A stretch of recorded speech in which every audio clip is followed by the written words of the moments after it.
গোপালকে নিজের হাতে প্রতিষ্ঠা করব, কথা দিচ্ছি।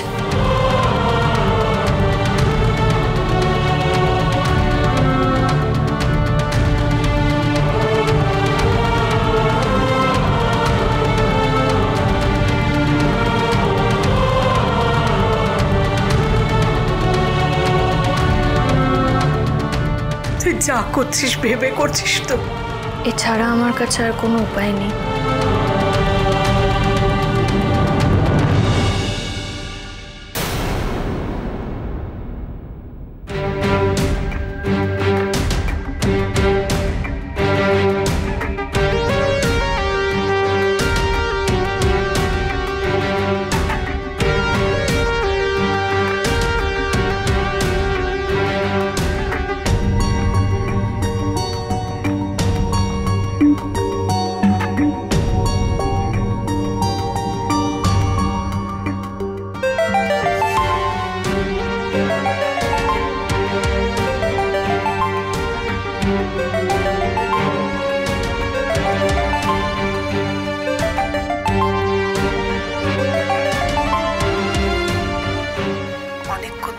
ফোনে ট্রাই করছি, ঘরে সবাই ছিল বলে কথা বলতে পারছিলাম না।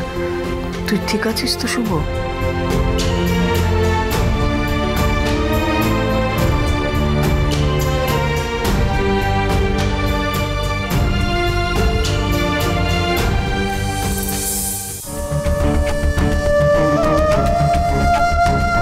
এটা সত্যি যে আমি মোহনার সন্তানের বাবা হতে চলেছি? যেই মাকে আমি আমার আশ্রয় ভাবতাম সবসময়, সে আজকে বুঝিয়ে দিল সে আমার মায়ের মতো। মা না, এটা কি হলো? কি হয়ে গেল?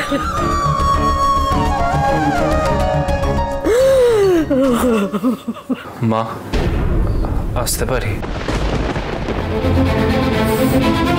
কেন? আর কি দরকার তোমার? কি বলার আছে আরো?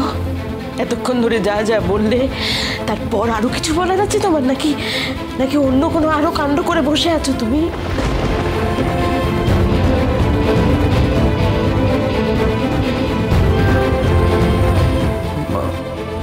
মা, ভুল করেছি। আমি জানি আমার জন্য তোমাদের মাথা নিচু হয়েছে, তোমরা আমার উপর লজ্জিত। প্লিজ ক্ষমা করে দাও। ক্ষমা? কিসের ক্ষমা? কি ক্ষমার কথা বলছো তুমি? এটা তুমি কি করলে আদিজ? এটা কি করলে তুমি? তোমার ছোট্টবেলা থেকে আমি শুধু তোমাকে সব সময় দিয়েছি, শুধু তোমার পেছনে পেছনে থেকেছি। তোমার পড়াশোনা, তোমার কেরিয়ার, তোমার সব কিছু, সারাক্ষণ শুধু তোমায় সময় দিয়ে গেছি আমি। তার জন্য তোমার বাবা আমাকে মাঝে মাঝে এই কথা শুনিয়েছে যে আদিকে এত সময় দিতে গিয়ে তুমি কিন্তু যথেষ্ট সময় ঋদ্ধিকে দিচ্ছ না। সত্যি তো তাই, সত্যি তো তাই। তোমাকে আমি যতটুকু সময় দিয়েছি তার ছিটে ফোটা আমি ঋদ্ধিকে সময় দিইনি। শুধু তোমার জন্য তোমাকে প্রায়োরিটি দিয়েছি। আর সেই তুমি আজ কি করলে তোমার জন্য? বাড়ির সকলের সামনে আমাকে এইভাবে অপমানিত হতে হলো। আমি আর কারোর কাছে মুখ দেখানোর জোর রাখলি না তুমি আদি। কি করলে এটা?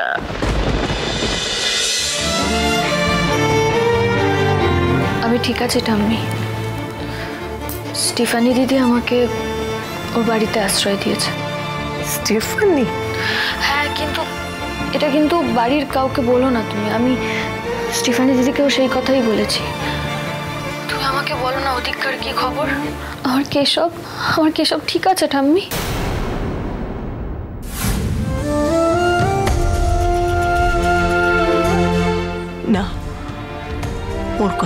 তাহলে শুভর টেনশন আর বাড়াবো না।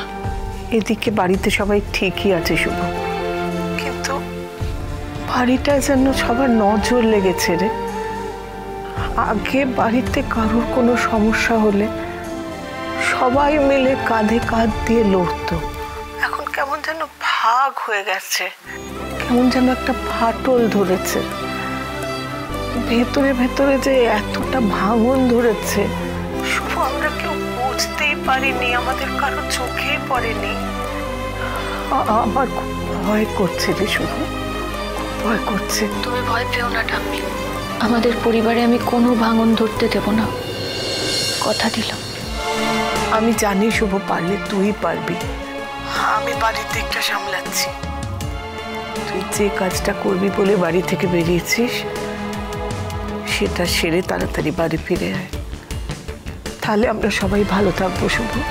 হ্যাঁ ঠাম্মি, আমাকে একটু একটু সময় দাও সবটা বুঝে নেওয়ার, নাহলে নাহলে খুব দেরি হয়ে যাবে, খুব বড় বিপদ হয়ে যাবে না হলে। শুভ রে, তুই যাই করবি সাবধানে করিস, কিন্তু নিজের পেটেরটার কথা মাথায় রেখে। তুমি চিন্তা করো না ঠাম্মি, আমি ওর কোনো ক্ষতি হতে দেব না। তুমি শুধু কেশবকে দেখে রেখো। হ্যাঁ রে, দাদু ভাইয়ের কথা তো জানতে চাইলি না? আমি রাখছি ঠাম্মি।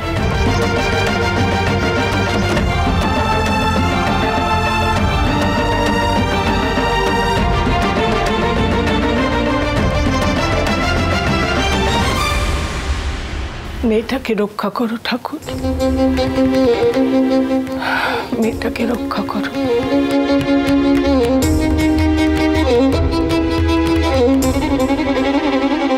এখন যদি ওর কথা শুভকে বলতাম এক্ষুনি ছুটে চলে আসতো, কিন্তু না, যে বড় দায়িত্ব নিয়েও বাড়ি থেকে বেরিয়েছে তাতে আমরা বাধা হয়ে দাঁড়াবো না। আমরা ওর পাশে থেকে ওকে সাহায্য করব।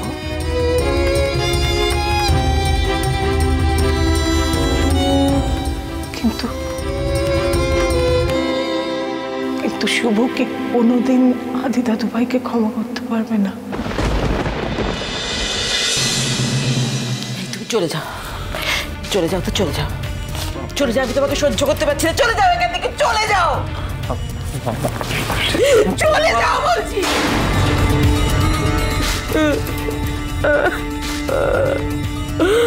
ঠাকুর,